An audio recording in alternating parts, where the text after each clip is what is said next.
இப்போ ஒருவேளை இப்போ என்டிஏ கூட்டணியில் பாஜக கூட்டணியில் விஜய் போய் இணைஞ்சிட்டார் அப்படின்னா அது ஏற்கனவே நீங்கள் சொன்னீங்க திமுகவுக்கு ஒரு சிக்கல், நீங்கள் அதை எப்படி ஸ்டாலின் சமாளிப்பார்? ஏற்கனவே பாஜக ஸ்டாலின் அவர்களுக்கு நேரம் இருந்தால் போதும் சமாளிப்பார். கடைசி நேரத்தில் தான் சிக்கல். நீங்கள் இப்போ விஜய் முன்னாடியே கூட்டணி போயிட்டால் கண்டிப்பாக அவருக்கு அதுக்கு உண்டான வியூகங்கள் எடுக்கிறதுக்கோ ஸ்டாலின் அவர்களுக்கு போதிய அளவுக்கு ஆளுமையும் இருக்குது, அறிவும் இருக்குது, அரசியல் சிந்தனையும் இருக்குது. விஜய்க்கு தான் எந்த கட்சியை கூட்டணி வச்சுக்கணும், எந்த கட்சியை கூட்டணி வேணான்றதுல இவ்வளோ சிக்கல். அரசியல் தெளிவே இல்லாமல் தெளிவாக இருக்கிற 2 கட்சியை குழப்பிட்டு இருக்கிற வேலையை தான் இவர் பண்ணுறாங்க. ஒருவேளை இப்படி ஆயிட்டா, ஒருவேளை அப்படி ஆயிட்டான்னு போது அந்த ஒருவேளை கேள்விக்காக நான் இவ்வளோ பதில் சொல்கிறேன் அப்படின்னும் எனக்கு ஒருவேளை டயர்டாகும். என் நிலைமையிலேருந்து யோசிச்சுப்பாரு. 3 நாளைக்கு முன்னாடி இப்படி ஒரு சிலபஸே இல்லை. இவர் திடீர்னு பல்லு தேய்க்கும் போது அவங்களும் போயிட்டாங்களா வரலையா, இவங்களும் போயிட்டாங்களா வரலையா, சரி அவங்களும் போயிட்டாங்களா வரலையா, இந்த நேற்று வரலாம் ஒருத்தர் இருந்தார் இல்லை அவர் முந்தா நேற்று போயிட்டாரு, சரி அப்போ இப்போ யாரு கூடனா பேசி அவனை நம்ம அப்படி சும்மா இருக்க முடியும். இப்போ நம்ம போவோம். தேர்தல் அறிவிப்பு இன்னும் 2-3 நாட்களில் இருக்க போகும். நல்ல வேலை அந்த எலெக்ஷன் கமிஷனுக்கு நெஞ்சார்ந்த நன்றி. தயவு செய்து சீக்கிரமாக அனுமதி பண்ணி விட்ருங்க. இவங்க தொல்லை தாளலை. எங்கள் ஐயா அறிஞர் அண்ணா இருந்தாருன்னா கதறி இருப்பார். என்னடா இது, இங்கிட்டுன்றாங்க அங்கிட்டுன்றாங்க என்ன இது அப்படின்ற மாதிரி. அரசியல் வியூக வகுப்பாளராகவோ இல்லை ஒரு அரசியல் பார்வையாளராகவோ இல்லை பத்திரிகையாளராகவோ நீங்கள் யாருக்கிட்ட போய் கேட்டாலும் என்ன சொல்லுவாங்க? ரெட்டலை அதிக இடத்துல அதிமுக நிற்கணும், ஆளுகின்ற கட்சியில் உதயசூரியன் அதிக இடத்துல நிற்கணும். அப்படி இருக்கும்போது உதயசூரியனை கம்மி இடத்துல நிற்கிறதுக்கு உண்டான ஒரு வியூகம் நீங்கள் அமைக்கிறீங்கன்னா அது என்ன வியூகம் சார்? இருக்கக்கூடிய கட்சிகள் ஒரு அழுத்தம் கொடுக்குறாங்கல்ல திமுகவுக்கு. திமுக கூட்டணியில் எந்த சிக்கல் பிரச்சனையும் வராதுங்க. முதல்வர் அவர்கள் ஒருவேளை டிஎம்டிகேக்கு கூட சீட்டை கொடுத்துட்டு சிபிஐக்கும் சிபிஎம்க்கும் குறைச்சி கொடுத்தா அது லெஃப்ட் கட்சிகளுக்கு செய்யக்கூடிய மிகப்பெரிய தவறு. துரோகன்ற வார்த்தையை நான் பயன்படுத்த மாட்டேன். ஏன்னா அவங்க நாளைக்கு 2 பேரும் ஒன்றா போயிடுவாங்க. லிபர்டி தமிழ் நேயர்களுக்கு வணக்கம். இன்றைய நேர்காணலில் நாம் சந்திக்க இருப்பவர் பத்திரிகையாளர் கோட்டீஸ்வரன் அவர்கள். வணக்கம் சார். நேயர்களுக்கு அன்பு வணக்கம். இப்போ அதிமுக கூட்டணி ஏற்கனவே பலமாக இருக்குது. இப்போ தாவேகா சேரும் பொழுது இன்னும் பலமாக இருக்கும். ஏற்கனவே முதலமைச்சர் மு க ஸ்டாலின் அவர்கள் தமிழ்நாடா டெல்லியா அப்படிங்கிறாரு. இன்றைக்கு விஜய் சேரும் பொழுது எளிதாக திமுகவை வீழ்த்திடலாம் அப்படிங்கிற ஒரு கருத்து இருக்குல்ல, அதை எப்படி பார்க்குறேன்? அதாவதுங்க என்ன அடிப்படையில் நினைக்கிறாங்க அப்படின்னா, அந்த கருத்து எங்கேருந்து வருதுன்னா, திமுகவுக்கும் அதிமுகவுக்கும் 2-3 விழுக்காடுகள் தான் வாக்குகள் போன தேர்தலில். இதே பாராளுமன்ற தேர்தலாம் அந்த விகிதாச்சாரம் ஜாஸ்தி, சட்டமன்ற தேர்தலாம் அந்த விகிதாச்சாரம் கம்மி. இப்போ விஜய்க்கு கணிசமாக ஒரு ஓட்டு இருக்கும். மேபி அது ஒரு 10% 12% இருக்கலாம், இல்லை 10% 15 வரலாம் போகலாம். விஜய் கூட்டணி போனால் அதில் நிறைய குறையும், அவரோட சதவீதம் அவரோட இது குறையும். ஆனால் ஒரு கணிசமான வாக்குகள் அவர் எந்த கூட்டணியில் போகிறாரோ அந்த கூட்டணிக்கு போயிடும். அப்படி போகும்போது அந்த தேர்தல் என்பது அதிமுகவுக்கு அவர் கூட்டணி போகிறாங்கன்னா அந்த கூட்டணிக்கு பலம் இல்லை. அவர் இப்போ என்டிஏ கூட்டணிக்குள்ள போகிறாரு. சரி, என்டிஏ கூட்டணிக்கு போகிறாருன்னா என்டிஏ கூட்டணிக்கு அது பலம்.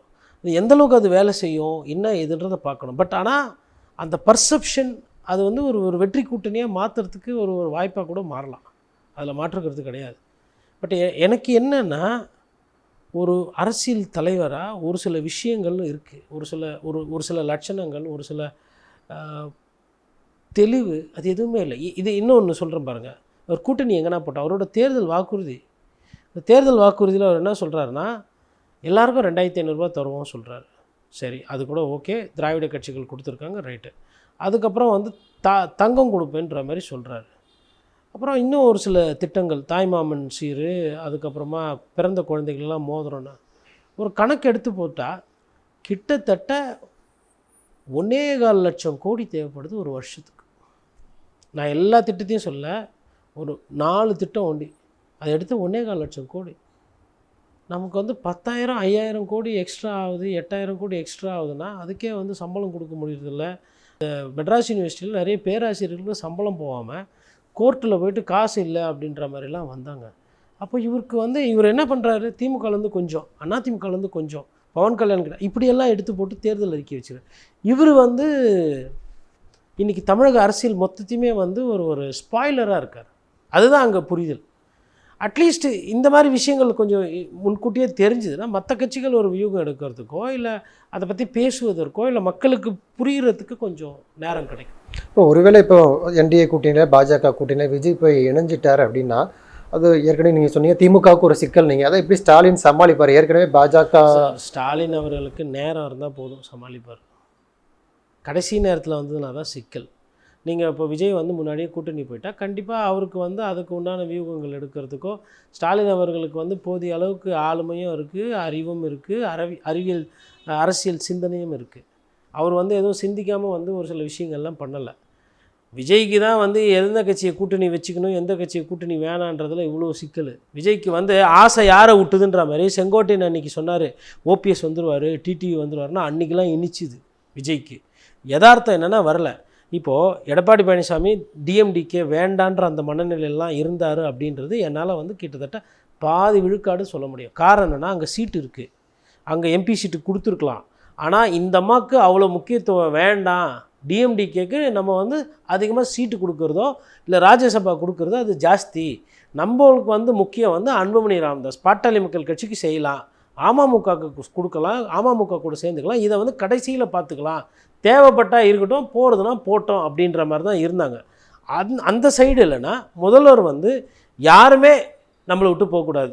ஒன்று, யாருன்னா நம்ம தலைமையில் ஏற்றுக்கிட்டு வந்து நம்ம அணியை வெற்றி பெற வைக்கணும், அவங்கள நம்ம சேர்த்துக்குவோம் அப்படின்னு. அப்போ அவருக்கும் தெளிவு இருக்குது, அரசியல் தெளிவு. எடப்பாடி பழனிசாமிக்கும் அரசியல் தெளிவு இருக்குது. அரசியல் தெளிவே இல்லாமல் தெளிவாக இருக்கிற 2 கட்சியை குழப்பிட்டு இருக்கிற வேலையை தான் இவர் பண்ணுறாரு. இவரோட நிலைப்பாடு என்ன? பாஜக எதிரின்வீங்க, ஆனால் எதிர்த்து பேச மாட்டீங்க, பேசுபொருள் இருக்குன்றாங்க. அதை கன்ஃபார்ம் பண்ணுறதோ எதுவுமே கிடையாது. பார்க்கணும். ஏன்னா ஒருவேளை இப்படி ஆகிட்டா, ஒருவேளை அப்படி ஆகிட்டான்னும் போது அந்த ஒருவேளை கேள்விக்காக நான் இவ்வளோ பதில் சொல்கிறேன் அப்படின்னும் போது எனக்கு ஒருவேளை டயர்டாகுது. என் நிலைமையிலேருந்து யோசிச்சு பாருங்கள். 3 நாளைக்கு முன்னாடி இப்படி ஒரு சிலபஸே இல்லை. இவர் திடீர்னு பல்லு தேய்க்கும் போது அவங்களும் போயிட்டாங்களா வரலையா, சரி இவங்களும் போயிட்டாங்களா வரலையா, சரி அவங்களும் போயிட்டாங்களா வரலையா, இந்த நேற்று வரலாம் ஒருத்தர் இருந்தார், இல்லை அவர் முந்தா நேற்றே போயிட்டார், சரி அப்போ இப்போ யாரு கூடனா பேசி ஆகணுமே, நம்ம அப்படியே சும்மா இருக்க முடியாது, நம்ம போவோம், அப்போ நம்ம போவோம். ஆனால் சொல்லும் போதுன்னா இல்லை எங்களுக்கு அழுத்தம் இருக்குது. யார் உங்களுக்கு இன்னும் அழுத்தம் கொடுத்துட்டாங்க? நீங்கள் தான் எல்லாருக்கும் அழுத்தம் கொடுத்துனுக்கிறீங்க ஃபுல்லாக. என்ன அழுத்தம் அப்படின்னா இந்த குட்டி பசங்களாம் இதெல்லாம் ஒரு இது பண்ணுவாங்க இல்லைங்களா, அந்த மாதிரி ஒரு அழுத்தம். இப்போ இவருக்குமே இப்போ சீமானே யோசிச்சு பாருங்கண்ணா, என்னத்தான் சொல்கிறாங்க, இது என்ன, இது 4 மணம் போட்டின்னாங்க, அப்படி தானே நம்ம மைண்டில் ஃபிக்ஸ் பண்ணி வச்சுருந்தோம். இப்போ இருந்தாலும் போய்ட்டா நம்ம 3 மணம் போட்டின்றாங்க. சரி என்ன இது, எப்படி வேட்பாளர் அவர் பாட்டில் நம்ம யதார்த்தத்தை பேசுவோம். இப்போ சீமானனுக்கும் போர் அடிக்கும்ல, தம்பி விஜய் நிற்கணும், விஜய் எதிர்த்து அண்ணன் தோக்குறேன் ஜெயிக்கிறேன் தாசி 2 விழுக்காடுடா, விஜயை விட ஒரு நடிகனை விட அண்ணன் வந்து தமிழ் தேசிய பேசி 2 விழுக்காடு ஜாஸ்தி வாங்குறேன், இது செய்யலைன்னா நான் செந்தமிழன் சீமானில் அப்படி இப்படிலாம் ஒரு பிளான்லாம் வச்சுருந்துருப்பார் அண்ணன். அவன் எப்படின்னா வலையை வச்சுருக்காப்புல விஜய், இந்த கடற்கரையாண்டை வந்து நிற்கிறது, அப்புறம் அந்த குளத்தாண்ட போய் நிற்கிறது, அதுக்கப்புறம் அந்த கிணத்தாண்ட போய் நிற்கிறது. கிணத்துல மீன் பிடிக்க போறியா, குளத்தில் மீன் பிடிக்க போறியா, கடலில் மீன் பிடிக்க போறியா தெரியாது, சரி வலையாச்சு வீசுவாப்பிலையா தெரியாது. ஆனால் விஜய் கடலுக்கு வந்துட்டார், கடலில் மீன் பிடிப்பார், விஜய் குளத்துக்கு வந்துட்டார், குளத்தில் மீன் பிடிப்பார், விஜய் ஏரியாண்டை நின்றுக்கிறார், ஏரியாண்டை மீன் பிடிப்பார், இல்லை விஜய் கிணத்துக்குள்ளேயே மீனை பிடிக்க போகிறாராம், அவ்வளோ பெரிய வலை வச்சுக்கிறாராம். இப்படியே தாங்க பேசிக்கிட்டு இருக்கிறோம் 4 மாதமாக. இதில் அப்போ நான் டயர்டு தானே ஆவேன். நீங்கள் நோன்பு வச்சு டயர்டாகிறீங்க, நான் விஜயை பற்றி விஜய் என்ன பண்ணுறாரு ஏது பேச போகிறாரு தெரியாமல் டயர்டாகிறது. ஏன்னா வரவங்க எல்லாம் அவரை பற்றி தான் கேட்குறீங்க, அவர் என்ன பண்ண போகிறாரு, ஏன்னா ஒரு ஆர்வம், புதுசாக வந்திருக்காரு, புதுசாக கட்சி தேவை, ஒரு வாய்ப்பு கேட்குறாரு, ரைட்டு.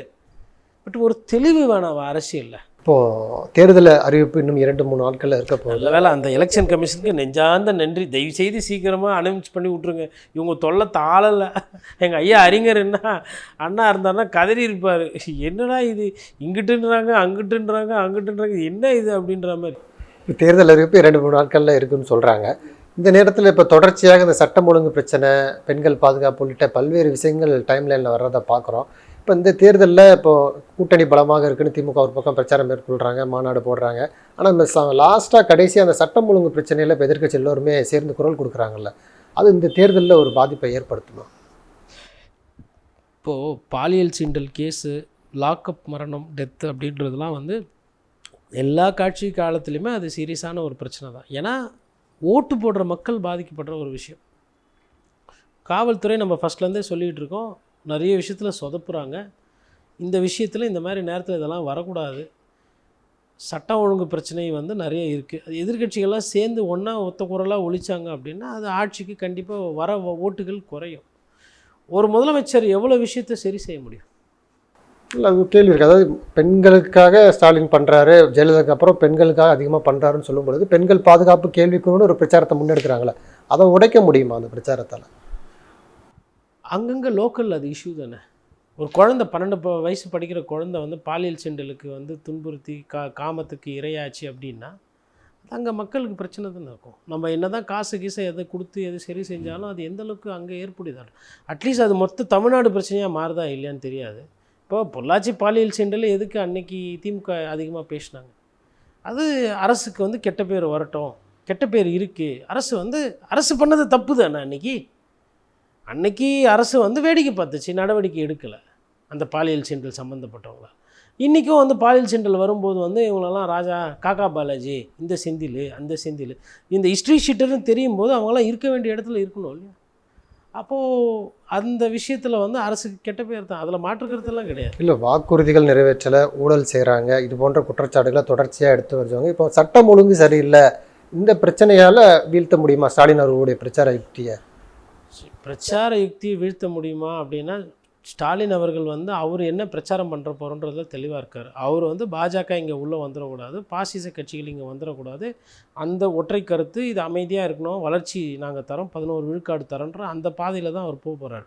அதில் ப்ராப்ளம் இல்லை. ஆனால் இவங்க என்ன சொல்லுவாங்கன்னா சட்டம் ஒழுங்கு பிரச்சனை இல்லை அப்படின்னு ஒரு சில தரவுகளோடு எடுத்து வைப்பாங்க. பிரஸ் மீட் கொடுத்துருக்குறாங்க. கடந்த 5 ஆண்டுகளில் பார்க்கும்பொழுது குறைவாக தான் இருக்குது. அது 5 ஆண்டுகளில் பார்க்கும்போது குறைவாக தான் இருக்குன்னா, பட் பர் கேபிட்டா பார்க்கணும். அன்புமணி ராமதாஸ் 2 நாளைக்கு முன்னாடி பேசும்போது என்ன சொன்னோன்னா, பீகாரோ உத்தரப்பிரதேஷ்க்கு அந்த ஜனத்தொகைக்கு கம்பேர் பண்ணும்போது இங்கே வந்து ஜாஸ்தியாக இருக்குன்ற. தமிழ்நாட்டுடைய 5 ஆண்டுகளுக்கு முன்பு இருந்த அதிமுக ஆட்சியில் இது கம்பேரிசனை தாண்டி இந்த பிரச்சனை இல்லைன்னா இதை வாதம் பண்ண வேண்டியது இல்லைல்ல. சட்டம் ஒழுங்கு நல்லா பண்ணிட்டு போயிட்டா பிரச்சனை கிடையாது. எதுக்கு இல்லை, அதை விட இது கம்மி, இதை விட அது கம்மி, அந்த ஊரை விட இது கம்மி, எதுக்கு? பிரச்சாரங்கள் மேற்கொள்ளும் பொழுது விளக்கம் கொடுக்க வேண்டிய நிலைக்கு அவங்க வராங்க. அரசாங்கம் விளக்கம்லாம் வேண்டாம், எந்த ஊரில் நடக்குதோ அந்த எஸ்பியை சஸ்பெண்ட் பண்ணுங்க, அந்த இன்ஸ்பெக்டரை தூக்கி விஆரில் போடுங்க, அவங்க மேலெல்லாம் சார்ஜ் ஷீட்டை போடுங்க. இல்லை சரி, காவல்துறையில் பண்ணியிருக்காங்க, அவங்களும் மனிதர்கள். தூத்துக்குடியில் பண்ணியிருக்கிறாங்க. எதுவும் இல்லை, அந்த சம்பவத்தில் ஈடுபட்டான்னு தெரியுது இல்லைங்களா? அவங்களெல்லாம் அடிக்கடி வழிக்கு வேணும் பாத்ரூமில். ஜட்ஜ் ஐயா கிட்ட அவங்க என்ன பண்ணிக்கிறான்றதை ப்ரூஃபோடு காட்டுங்க. மிச்சம் மயிலா கோர்ட்டில் பார்த்துக்குவாங்க. அந்த விஷயத்தில் சுணக்கமாக அவங்க வந்து சரியாக பண்ணலை அப்படின்ற அந்த சந்தேகம் எனக்கு இருக்குது. எதிர்க்கட்சிகள் அந்த விஷயத்தில் கேட்குற கேள்வி நியாயம். கஞ்சா போதை ஊரில் சுற்றுதுன்னு எதிர்க்கட்சி பேசுகிறதுனாலையோ, இல்லை விஜய் பேசுகிறாங்க, எடப்பாடி பழனிசாமி பேசுகிறாங்க, அண்ணாமலை பேசுகிறதுனால அவங்க எதிர்க்கட்சியில் இருக்கிறாங்க, அவங்க அப்படி தான் பேசுவாங்கன்னா கடந்து போக முடியாது. போன ஆட்சியில் இதெல்லாம் நடந்தது, இதெல்லாம் பிரச்சனையாக இருந்ததுனால தான் ஆட்சி மாற்றம் வந்தது. உங்கள் ஆட்சியிலையும் இதெல்லாம் சரி செய்யலை, சரியாக பண்ணலைன்னா ஆட்சி மாற்றம் வரத்துக்கு வாய்ப்பு இருக்கும். அது யதார்த்தம், அது நிதர்சனம். அதை வந்து நம்ம வந்து இது திமுகவை எதிர்த்து பாஜக பேசுது, அதுக்கப்புறம் திமுகவை எதிர்த்து தாவேகா பேசுது, அப்படி அதுக்குள்ளே அரசியல் அது வந்து அரசியல் காழ்ப்புணர்ச்சிக்காக கட்சிக்காரர் மாதிரி பேசுறது, அது வந்து சரியாக வராது. பிரச்சனை இருக்குன்னா அதை சரி செய்யணும். இப்போ கனிமொழி இந்த நேரத்தில் தேர்தல் வேலை பார்க்கணுமா, இல்லை வெள்ளாத்தி குளத்துக்கு போயிட்டு அங்கே இருக்கிறவங்கள சமாதானம் சொல்லணுமா? ஏன் சமாதானம் சொல்கிற அளவுக்கு எடுத்துன்னு வந்து விட்டீங்க? என்ன பிரச்சனைங்க? எதனா ஒரு இடத்துல நான் ஃபஸ்ட்லேருந்தே சொல்கிறேங்க, ஒரு சிலதெல்லாம் வந்து போட்டு தள்ளிட்டு சட்டத்தை கையில் எடுத்து இருக்கணும். ஹியூமன் ரைட்ஸ் கமிஷன்லேருந்து கேட்பாங்க, என்னப்பா இந்த மாதிரி பண்ணியாமல், ஆமாங்க இதுங்க அதெல்லாம் நீங்கள் வந்து ஃப்ரீ ஹேண்டு கொடுத்து தான் ஆகணும். ஒரு வாட்டி சார், அதாவது வெளிப்படையாக பேசிடுவோமே, இது வந்து நம்ம படத்தில் வந்து அமிதாப் பச்சனும் போலீஸ்காரர் சொல்கிற மாதிரி ஏன் என்கவுண்டர் வந்து சம்டைம்ஸ் பேடுன்னுவாங்க.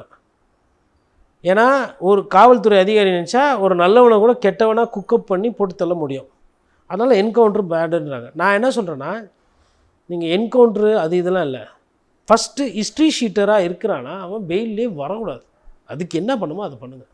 இந்த பெட்ரோல் திருட்டு, கோழி திருட்டு, பொம்பளை பொண்ணு டீஸ் பண்ணுறான், பஸ்ஸில் போகும் விசில் வச்சாவே தூக்கி வைங்கன்றேன் நான். பாலியல் சீண்டல் பண்ணுறவங்களாம் விடாதீங்க. அது பாலியல் சீண்டல்லாம் வருதுன்னா அதுக்கு தனியாக ஒரு டிபார்ட்மெண்ட்டை போடுவீங்களோ என்ன பண்ண எனக்கு தெரியாது. ஆனால் இதனால் உங்களுக்கு கெட்ட பேர் வருதுன்றது உண்மை, அதை புரிஞ்சுக்கணும். ஆனால் இறுதியாக இப்போ இந்த கூட்டணி விவகாரங்கள், இந்த சீட்டு பங்கீடில் இப்போ ஏற்கனவே கம்யூனிஸ்ட் கட்சி தேமுதிகலாம் அதிக சீட்டு கொடுக்குறாங்க, எங்களுக்கு ஏன் கொடுக்க மாட்டுறாங்கன்னு சொல்லி பேச்சுவார்த்தை இன்றைக்கி தவிர்த்துருக்குறாங்க. தொடர்ச்சியாக இப்போ பல்வேறு ஓபிஎஸ் வராரு, தேமுதிகலாம் வந்ததுனால இருக்கக்கூடிய கட்சிகள் ஒரு அழுத்தம் கொடுக்குறாங்கல்ல திமுகவுக்கு. இந்த கூட்டணியே இப்போது தேர்தல் அறிவிப்பு வரப்போகுது, நிலைக்குமா நீடிக்குமா இது போன்ற சிக்கல்களில் இருக்குன்னு சொல்கிறாங்க. அதை எப்படி பார்க்குறீங்க? திமுக கூட்டணியில் எந்த சிக்கல் பிரச்சனை வராதுங்க. முதல்வர் அவர்கள் ஒருவேளை டிஎம்டிகேக்கு கூட சீட்டை கொடுத்துட்டு சிபிஐக்கும் சிபிஎம்க்கும் குறைச்சி கொடுத்தா அது லெஃப்ட் கட்சிகளுக்கு செய்யக்கூடிய மிகப்பெரிய ஒரு தவறு. துரோகன்ற வார்த்தையை நான் பயன்படுத்த மாட்டேன். ஏன்னா அவங்க நாளைக்கு 2 பேரும் ஒன்றா போயிடுவாங்க. நம்ம எதுக்கு இதில் குறுக்கில் போய் சொல்லணும்? இது ஏன் நான் சொல்கிறேன்னா, திமுக கட்சி தவறு இனிமேல் செய்யக்கூடாது ஆட்சியில் வந்து. இல்லை இப்போ இருக்கிற தவறுகள், ஒரு சில தவறுகள் சுட்டி காட்டி அதை திருத்தி கொண்டிருக்காங்கன்னா அதற்கு காரணம் லெஃப்ட்டு. உதாரணத்துக்கு வந்து உங்களுக்கு வந்து சாம்சங் தொழிலாளி பிரச்சனை, தொழிலாளர்களுக்கு உண்டான குரலை அவங்க கொடுத்தாங்க. அப்புறம் 12 மணி நேரம் வேலை செய்யணும்னு ஒரு ஜீவோ வந்தப்போ அவங்க கொடுத்த அழுத்தத்தில் தான் அதை எடுத்தீங்க. இப்போ நீங்கள் ஒருவேளை அந்த ஜீவோவை போட்டு முதலாளிகள் வந்து தொழிலாளிகளை ரொம்ப போட்டு புழிஞ்சிருந்தாங்கன்னா உங்களுக்கு அரசுக்கு எதிராக ஓட்டு. இந்த விஷயத்துலையுமே சிபிஎம் சொல்லியிருக்கிறாங்க, காவல்துறை உங்களுக்கு ஓட்டு போடுறதில்ல, மக்கள் தான் ஓட்டு போட போகிறாங்க, அதனால் எச்சரிக்கையாக. அப்போ இல்லைன்னா என்ன பண்ணுவாங்க அதிகாரிகள்? Sir all thing happen fine sir, அது கொஞ்சம் டிஸ்டர்ப்டாக இருந்தால் சார் மென்டலி, அதனால தான் அந்த மென்டல் அது மாதிரி பண்ணுறது. It's very strike case. மற்ற நெய்பரிங் ஏரியாஸ்லாம் விசாரித்து பார்த்தா சார் ஆல் விமன் ஹாப்பி அப்படின்ட்டு சல்யூட் வச்சுட்டு எஸ் சார்ட்டு போயிடுவாங்க. அங்கே உங்களுக்கு அப்போது உண்மையை பேசக்கூடிய ஒரு மார்க்ஸு குரல் தேவைப்படுது, ஒரு லெனினோட குரல் தேவைப்படுது. நான் ஜெயிக்கிறேன், நான் தோக்குறேன், நான் வீணாக போகிறேன், எனக்கு டெபாசிட் வரட்டும் வராமல் போட்டோம், நான் தாவேக்கா மாதிரி பெரிய மாஸ் கட்சிலாம் இல்லை, ஆனால் மக்களுக்கு உண்டான கட்சி அப்படின்னும் போது அந்த கட்சிக்கு நீங்கள், நான் என்ன சொல்கிறேன்னா, இந்த கூட்டணி இருக்கிற அந்த பலத்துக்கு இந்த ஐயா ஓபிஎஸ்ஸையும், சரி ஓபிஎஸ் கூட இப்போ கட்சியில் இணைஞ்சிட்டார் அதனால் அவரை விட்டுடலாம். டிஎம்டிகே ஃபஸ்ட்லேருந்தே சொல்கிறேன், அது வந்து ஒரு அன்ஃபிட்டு, டிஎம்கே கூட்டணிக்கு அன்ஃபிட்டு. இவங்களை கூட்டின்னு வந்து உள்ளே விட்டுட்டு மற்றவங்களோட சீட்டு குறைக்கிறதுலன்றது அதில் கம்யூனிஸ்ட் தோழர்களுக்கு கேள்வி கேட்கிறது 100 விழுக்காடு சரி. சார் அவங்க வராங்கன்னா வேறு தலையெழுத்து நீங்கள் தான் விருப்பப்பட்டு ஆசைப்பட்டு சேர்த்திக்கின்னு உங்கள் சின்னத்தை குறைச்சிக்கோங்க. அதுலேயுமே என்னோட முரண் அது. நான் என்ன சொல்லிகிட்டு இருக்கிறேன், இல்லை நான் ஒரு அரசியல் வியூக வகுப்பாளராகவோ இல்லை ஒரு அரசியல் பார்வையாளராகவோ இல்லை பத்திரிகையாளராகவோ இல்லை இந்த அரசியல் கட்டுரைகள்லாம் படிக்கிறவங்களாவோ நீங்கள் யார்கிட்ட போய் கேட்டாலும் என்ன சொல்லுவாங்க? ரெட்டலை அதிக இடத்துல அதிமுகவில் நிற்கணும், ஆளுகின்ற கட்சியில் உதயசூரியன் அதிக இடத்துல நிற்கணும். அப்படி இருக்கும்போது உதயசூரியனை கம்மி இடத்துல நிற்கிறதுக்கு உண்டான ஒரு வியூகம் நீங்கள் அமைக்கிறீங்கன்னா அது என்ன வியூகம் சார்? அது 1/2% இருக்கிற கட்சி எதுக்குங்க? கம்யூனிஸ்ட் கட்சி ரைட்டு தமிழ்நாடு பூரா இல்லைன்னு நீங்கள் நினைக்கிறீங்க ஒரு சில இடத்துல, ஆனால் அவங்க உங்களுக்கு ஒரு பலமாக தானே இருந்திருக்காங்க. உங்கள் மீது ஊழல் பிரச்சனைலாம் வந்தப்போ தனிப்பட்ட விமர்சனம் கூட செய்யாமல் அமைதியாக தானே இருந்தாங்க. டிஎம்டிகே அப்படியா இருந்துச்சு? போன தேர்தலில் என்ன பிரச்சாரம் பண்ணாங்க? பாராளுமன்ற தேர்தலில். அதுக்கப்புறம் என்ன பிரச்சனை பண்ணிகிட்டு இருந்தாங்க? 6 மாதத்துக்கு முன்னாடி வரலாம் எங்கே இருந்தாங்க? அப்போ அவங்களும் 5 வருஷம் கூட இருந்தவங்களும் ஒன்று அப்படின்னா அது எப்படிங்க அது வாதமாகும்? சார் முதல்வர் வந்து ஒரு சில திட்டங்கள் பண்ணுறாரு, மக்கள் மீது ஒரு சில விஷயங்கள் கொண்டு வராருன்னா அதை வரவேற்கிறோம், ஏற்றுக்கிறோம். இந்த விஷயத்தில் இப்போ கம்யூனிஸ்ட் கட்சிகள் என்ன தப்பு பண்ணாங்க? போன வாட்டி இருந்தது கூட கொடுக்க மாட்டேன் கூட, அதாவது அவங்களோட எதிர்பார்ப்பு கூட. ஒன்றுமே செய்யாத காங்கிரஸ் கட்சிக்கு 3 சீட்டு கொடுத்துருக்கீங்க. அப்போ ஒரு சிலர் சொல்கிறாங்க காங்கிரஸ்க்கு 3 சீட்டு எக்ஸ்ட்ரா தானே அப்படின்னு. மிஸ் ஆயிடுச்சு கால்குலேஷனு. காங்கிரஸ் இந்த நிலைமையில் இருந்திருந்தால் 5 சீட்டு கம்மியாக 20 போயிருப்பாங்க. இந்த 3 குறைச்சிட்டு 5 குறைச்சிருந்தா 8 சீட்டு லாபம் திமுகவுக்கு. ஆனால் இந்த விஜய் நான் ஏன் விஜய் வந்து எல்லா இடத்துலையும் பஞ்சாயத்துக்கு இன்றைக்கி காரணம் தாவேகா தலைவர் விஜய். பிஜேபிக்காரங்களே இப்போ மண்டே போட்டு பிச்சுவாங்க. நம்ம ஜியால் கூட்டின்னு வர முடியுமா? இல்லை ஜி பூம்பா அப்படின்ட்டு விட்டு வந்துடுவாரா? விஜய் என்ன பண்ண போகிறா? அவங்களும் நிம்மதியாக இல்லை, அதிமுகவிலும் நிம்மதியாக இல்லை. ஏன்னா அவங்களோட முதலமைச்சர் வேட்பாளர் எடப்பாடி பழனிசாமி தெளிவாக இருக்கிறப்பல விஜய் இல்லைங்க, நான் எனக்கு தெரிஞ்சு நான் பேசலைங்க அப்படின்னு சொல்லி 2 நாளைக்கு முன்னே பத்திரிகையாளர்கிட்ட சொல்லி முடிச்சு விட்டு போகிறாரு. ஆனால் விஜய் தரப்பு விட மாட்டாங்களே. கூட்டணி பேச்சுவார்த்தை நடக்குது, இங்கே ஒரு 4 டூல் கிட்டு, அப்படியெல்லாம் எதுவும் இல்லை, வதந்தின்னு இங்கே ஒரு 4 டூல் கிட்டு. என்னப்பா பண்ணுறீங்க? ஆட்டியும் விட்றீங்க, கிள்ளியும் விட்றீங்க தொட்டியில். இந்த குழந்தை என்ன பாவம் பண்ணுச்சு? அதுதான் சரி. அதே தான் இங்கே எங்கே தாவேக்காவோட காங்கிரஸ் போயிட போதோ அப்படின்னு நினச்சிக்கிட்டு ஒரு அவசர கோலத்தில் அவசர கதியில் அச்சா பூச்சன் பண்ணி 3 சீட்டு கொடுத்தோம். இப்போ உதைக்குது. இவங்க போயிட போகிறாங்கன்னு நினச்சி தான் பிரேமலதா விஜயகாந்தை வச்சுருந்தாங்க. ஒன்று போவாச்சு செஞ்சிங்களா காங்கிரஸ் கட்சி? அதுவும் இல்லை நாங்கள் போக மாட்டோம், சீட்டுக்கோசம் சும்மா தமாசு பண்ணுறோம். விஜய் அண்ணாக்கு வாட்ஸ்அப்பில் பேசிட்டு வாட்ஸ்அப்பில் குட் நைட் பாய் அப்படின்னு. அப்புறமா அடுத்த சும்மா ட்ரபிள் பண்ணாதீங்க, நீங்கள் என்னை டிஸ்டர்ப் பண்ணுறீங்க, அந்த மாதிரி எதனா மெசேஜ் அனுப்பிச்சு அதுதான் நடந்துக்கிட்டு இருந்தது. காங்கிரஸ் கட்சிக்கும் தாவேக்காக்கும் இந்த உறவாடிக்கிட்டு இருந்தாங்க 2 பேரும். இவர் யார், தீய சக்தின்னு வேறு, யார் தாவேக்கா தலைவர். இந்த தூய சக்தி இருக்குல்ல, அந்த தீய சக்தி கூட நட்பு சக்தியாக இருந்தது. அதனால் வந்தது தான் அந்த 3 சீட்டு எக்ஸ்ட்ரா. இப்போ அவங்க கையெழுத்து போட்டு போயிட்டாங்க.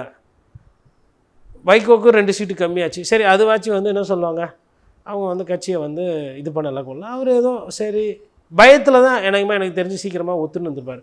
பட் கம்யூனிஸ்ட் கட்சி அப்படி பயப்பட வேண்டியதில்லை. தோழர் எம்எல்ஏ பதவி இல்லைன்றாங்க, என்ன பண்ணலாம்? கம்யூனிஸ்ட் தோழர்களை வந்து குறைத்து மதிப்பிட வேண்டாம். இது வந்து என்னோட நிலைப்பாடு. அவங்கள ரொம்ப பல்ல பிடிச்சி பார்க்குறதோ இல்லை அவங்களோட அந்த தியாகத்தை வந்து அண்டர்மைன் பண்ணுறதுன்றது அரசியலில் அது நல்லா இல்லை. இந்த கட்சிக்கு வந்து நீங்கள் அதிகமாகலாம் கொடுக்க வேணாம். போன வாட்டி 6 சீட்டு, இந்த வாட்டி 12 சீட்டு, அது வாய்ப்பு இல்லைன்னு அவங்களுக்கே தெரியும். ஏன் இதை நான் சொல்கிறேன் அப்படின்னா, சட்டமன்றத்தில் எந்த கட்சி ஆளுங்கட்சியாக வருது, எந்த கட்சி எதிர்கட்சியாக வருதுன்றது இப்போது அது அடுத்த வாதம். கம்யூனிஸ்ட் தோழர்கள் இல்லை கம்யூனிஸ்ட் தலைவர்கள் சட்டமன்றத்தில் எம்எல்ஏவாக போனால் பஸ் ஸ்டாண்டை மாற்றினா கேள்வி கேட்பாங்க, மார்க்கெட்டை மூடி ஷாப்பிங் காம்ப்ளெக்ஸ் கட்டினா கேள்வி கேட்பாங்க. ஒன்றும் இல்லைங்க, இங்கே நம்ம எக்மோரில் 150 200 குடும்பம் ஒரே இடத்துல இருக்குது. அந்த பிரச்சனை வந்து ரொம்ப நாளாக இருக்குது. சட்டமன்ற உறுப்பினர் பரந்தாமன் வந்து அதுக்கு தீர்வு காணணும்னு சொல்லி ஒரு முயற்சி எடுக்கிறார். முயற்சி எடுத்து இங்கேயே இருக்கிறவங்களுக்கு வீடு கட்டி கொடுக்கலாம், என்னென்ன சரி செய்ய முடியுமோ சரி செய்யணும் முயற்சி எடுத்துவார். வரும்போது அதிகாரிகள் என்ன பண்ணுறாங்கன்னா, இதுக்கு பணம் கட்டணும், சும்மா கொடுக்க முடியாது, ரூல்ஸ் உதைக்குதுன்னா. அப்போது அவர் தான் எல்லாமே பண்ணுறாரு. அப்போ அந்த இடத்துல அவர் எம்எல்ஏ டிஎம்கேல, அப்போ அவரால் பிரச்சனை பண்ண முடியுமா? யாருக்கு கெட்ட பேர் வரும்? முதல்வருக்கு கெட்ட பேர் வரும். யாருக்கு? ஸ்டாலின் சாருக்கு. அப்போ அங்கே கம்யூனிஸ்ட் கட்சியில் சிபிஐயில் செல்வா என்ன பண்ணுறாப்புல தலையிட்டு, சார் இவங்களாம் விளிம்பு நிலையில் இருக்கிறவங்க, அவனே வந்து ஒன்றுமே இல்லாமல் பிளாட்ஃபார்மில் இருக்கிறான், அவங்கள போய் 5 லட்சம் கட்டு 10 லட்சம் கட்டினா எங்கே போவாங்க? வசதி இல்லாமல் இவ்வளோ நாள் கஷ்டத்தில் இருக்கிறாங்க. இடம் இருக்குது, இந்த இடத்துல அப்படியே கட்டி கொடுங்க, இடம் மாற்றுறதோ இல்லை அவங்கள பணம் கட்ட சொல்கிறதோ செட் ஆகாதுன்னு அதிகாரியை பார்க்குறாங்க, அதை பார்க்குறாங்க. அமைச்சர் சேகர் பாபு குறுக்கீடு வருது, தலையீடு வருது. அது எப்படி நடக்கும்? அப்படி இப்படி. அதாவது 150 வீடு, ஒரு வீட்டுக்கு 5 லட்ச ரூபா, 5 லட்ச ரூபாலாம் கட்ட முடியாது. சரி எங்களுக்கு எதனா பார்த்து செய்யுங்கன்னா கோடிக்கணக்கில் காசு வருதா? ஆனால் செல்வா என்ன, அவங்க கம்யூனிஸ்ட் கட்சியோட நிலைப்பாடு என்ன? பணம் வந்து ஏழை பாழைகள் கொடுக்க மாட்டாங்க. சரி, ஏழை பாழைகளே காசு கொடுக்காதுன்னு சொல்கிறவங்க கம்யூனிஸ்ட் கட்சிக்கு எதனா காசு கொடுக்க போகிறாங்களா? அவங்களாம் குத்துட்டு தான் மறுவேலை. அதாவது உண்டியத்துன்னு குளிக்கணும் வந்தால் கூட ஜனங்க அதில் போட மாட்டாங்க. கம்யூனிஸ்ட் உண்டியில் நல்ல கண்ணாயா மாதிரி ஒன்றும் இல்லாமல் தான் இறந்து போகணும். வாழ்க்கையை வாழ்ந்துட்டு உடம்பு கூட கட்சியாக போகும்போது தானமாக குத்துட்டு போகணும். இதுதான் கம்யூனிஸ்டோட வாழ்க்கை. அதே நேரத்தில் திமுகவுடைய சட்டமன்ற உறுப்பினர் எடுத்த நடவடிக்கையால் அங்கே மக்களுக்கு வந்து நல்லது கிடைக்குது. இந்த பிரச்சனை போகும்போது இதே மாதிரி ட்ரிப்ளிகேனில் ஒரு பிரச்சனை, இதுவும் செய்தியாவது பிரச்சனையாவது திமுக எம்எல்ஏக்களுக்கும் திமுக முக்கியஸ்தர்களுக்கும் கம்யூனிஸ்ட் கட்சிகளுக்கும் உரசல் வருது. துணை முதல்வர் ஸ்டாலினோட கவனத்துக்கு போகுது, முடிவு எடுக்கிறாரு. கம்யூனிஸ்டுக்காரங்க தேவையில்லாமல் சொல்ல மாட்டாங்க, ஃபேக்சுவலாக தே மே பி கரெக்ட். அதனால் அவங்க என்ன சொல்கிறாங்களோ அதை ஆத்தோரத்தில் இருக்கவங்கள அப்புறப்படுத்துறது, அவங்க வாழ்வாதாரத்தை நம்ம டச் பண்ண வேணாம், இங்கேயே இருக்கட்டும் அப்படின்னு துணை முதல்வர் அலுவலகத்துலேருந்து தகவல் வந்ததாக செய்தி, எனக்கு வந்த செய்தி. பிரச்சனை முடிஞ்சது. அப்போ நான் எதுக்கு இதை கவுடிட்டு காட்டுறேன்? கூட்டணியில் தான் இருக்கிறாங்க. நீங்கள் ஒரு விஷயத்தை செய்யணும்னு நினைக்கும்போது எதிர்க்கிறாங்க, மக்கள் கூட நிற்கிறாங்க, உங்களை எதிர்த்து போகலை, உங்களை வெளியில் அம்பலப்படுத்தலை. மக்கள் போராட்டம் பண்ணும்போது மக்கள் கூடவே இருந்து காவல்துறை தள்ளும் போது அந்த பாதிப்புக்கு உள்ளாகி தீர்வுக்கு அண்ணா அறிவாலயம் வந்து தீர்வு கேட்குறாங்க. உங்களோட ஒப்புதல் வாங்கி அது சரியாகுது. இப்படி இருக்கிற ஒரு கட்சியை எதுக்கு கம்மி சீட்டு கொடுக்கணும்? நாளைக்கு எம்எல்ஏ நிறைய பேர் வந்தாங்கன்னா சம்டைம்ஸ் அதிகாரத்தில் இருக்கும்போது உங்களுக்கு வந்து கண்ணை மறைக்கும். இப்போ இந்த கம்யூனிஸ்ட் கட்சியிலேருந்து ஜெயித்த ஒரு 4 பேர் எம்எல்ஏ எங்கன்னா மணல் குவாரி பண்ணாங்க, டாஸ்மாகில் காசு வாங்கினாங்க, உங்களுக்கு அவங்களால எதனா கெட்ட பேர் இருக்கா? ஏதோ ஒரு கட்சி மக்களுக்கு சேவை செய்யணும்னு நினைக்குது, அந்த கட்சிக்கு சீட்டு அதிகமாக கொடுக்குறதுல என்ன இருக்குது, இல்லை குறைக்காமல் கொடுக்குறதுல என்ன இருக்குது? நேற்று வரலாம் எங்கேயோ இருந்த டிஎம்டிகே வருது, அதுக்கு நீங்கள் ராஜ்யசபா கொடுக்குறீங்க, எல்லாம் கொடுக்குறீங்க, முக்கியத்துவம் கொடுக்குறீங்க. கூடவே அவ்வளோ நாள் இருந்த விசிகாக்கும் இவங்களுக்கும் விசிகா எவ்வளோ பிரச்சனையை சமாளிச்சிருக்கும். 27 லாக்அப் டெத்து. திருமாகண்டி இப்போ எதிரில் இருந்து அதை பிரச்சனையை பெருசாக்கி விட்டுருந்தா இன்றைக்கி கணிசமாக வருது ஓட்டு, அது வருமா? எதுக்கு, அதாவது கூட்டணியில் இருக்கிறதுனால அவங்களுக்கு சீட்டு ஒண்டி தான் கிடைக்குதுன்னு இல்லை, நிறைய விஷயத்தை இழந்துருக்குறாங்க அவங்க. அவங்களோட வளர்ச்சி என்பது பெரிய வளர்ச்சியெல்லாம் இருக்காது. இப்போ நாளைக்கு நம்ம பேசுகின்ற யதார்த்தத்தை கொஞ்சம் பேசுவோம். தாவேக்கா ஒருவேளை பாஜகவோட இல்லை அதிமுகவோட கூட்டணி போகுதுன்னா அந்த கட்சி 2 வருஷம் கிடையாது. அந்த கட்சி ஒரு 40 சீட்டு 50 சீட்டு நிற்குதுன்னா கூட்டணின்னா பாதியோட ஜெயிச்சிரும். அது பெரிய கட்சி ஆகும். அரசியல்னால் என்னென்னே தெரியாத ஒரு கட்சி, கொள்கை இல்லாத ஒரு கூட்டம், ஒரு பொதுக்கூட்டம் கூட போட முடியாது. அவங்க போன இடத்துலலாம் காவு, கரூர் சம்பவம், இப்படி இந்த கட்சி பெருசாகிறதுக்கு வாய்ப்பு இருக்குது. ஆனால் இந்த கட்சிகள் கூட்டணி வச்சுட்டு ஒரு சீட்டோ 2 சீட்டுக்கும் 4-5 வருஷம் காத்து கிடக்க வேண்டியது. அப்போ இது அவங்களோட நிலைமையும் புரிஞ்சு தானே நீங்கள் வந்து தொகுதி பங்கீடு பண்ணி தரணும். அவங்க யாருமே முதல்வர் ஸ்டாலின் திருப்பி முதல்வராக வரக்கூடாதுன்றது அவங்க நோக்கம் இல்லையே, நீங்கள் தான் முதல்வராக வரணுன்றதான நோக்கம். அப்போது காங்கிரஸ் டிஎம்டிகே மாதிரி கட்சிக்கு நீங்கள் வந்து சலுகைகள் கொடுக்குறீங்க, முக்கியத்துவம் கொடுக்குறீங்க. களத்தில் பொதுமக்கள் கூட, சாதாரணமான விளிம்பு நிலை மக்களில் எளியோர்களோட ஏழைப்பாழைகள் கூட இருக்கக்கூடிய அந்த கம்யூனிஸ்ட் கட்சிக்கும் விசிகாக்கும், இப்போ தூய்மை பணியாளர்கள், கம்யூனிஸ்ட் கட்சியும் விசிகாவும் எதிர் சைடில் இருந்தால் அந்த பிரச்சனை எவ்வளோ பெரிய பிரச்சனையாக இருக்கும். பணம் தேவை தான் சார் அரசியல்வாதிக்கு. எந்த பணம் வேணுன்றது தெரியணும். ஒருத்தரோட வேலை வாய்ப்பை தட்டி பறித்து ஒருத்தரோட வாழ்வாதாரத்தை பாதிச்சுட்டு ஒரு பணம் வருது அப்படின்னா அந்த நேரத்தில் அந்த இடத்துல கம்யூனிஸ்ட் கட்சி சென்னையில் கூட அது பிரச்சனையை பெருசாக்கியோ இல்லை அது கூட இருந்து உங்களுக்கு சரி பண்ணி விடலைன்னா இன்றைக்கி இந்த நேரம் அது இன்னும் பெரிய பிரச்சனையாகும். இன்னொரு ஜல்லிக்கட்டு மாதிரி ஆயிருக்கும். சம்டைம்ஸ் கூட இருக்கவங்களோட மதிப்பு தெரியாது, கூட தானே இருக்கிறாங்க அப்படின்னு கடந்து போயிடுவோம். அந்த தப்பு ஒரு வேளை திமுக பண்ணுதோ அப்படின்ற அந்த ஐயம். அதனால் அவர் சண்முகம் ஐயா கோவப்படுறதுக்கோ இல்லை ஒரு வேளை விசிகால யாருன்னா ஒரு கருத்து சொல்கிறாங்க அப்படின்னா அவங்களுக்கு உரிமை இருக்குது, அதனால் அவங்க சொல்கிறாங்க. அதே மாதிரி நீங்கள் கேட்டீங்க அந்த கேள்வி, இந்த கூட்டணியில் நீடிக்குமா நீடிக்காதா? 100% அந்த கூட்டணி நீடிக்கும். அவர்களுக்கு வேறு வழி இல்லாமல் அப்படின்றத தாண்டி அவர்கள் அதை விரும்புகிறாங்க. இப்போ ஐயா நல்லக்கண்ணு பணக்காரர் ஆகணுன்றது வாய்ப்பு இருந்ததா இல்லையான்றது கேள்வி இல்லை, ஆனால் அவர் ஏழ்மையில் இருக்கணும்னு அவர் விரும்பினார்.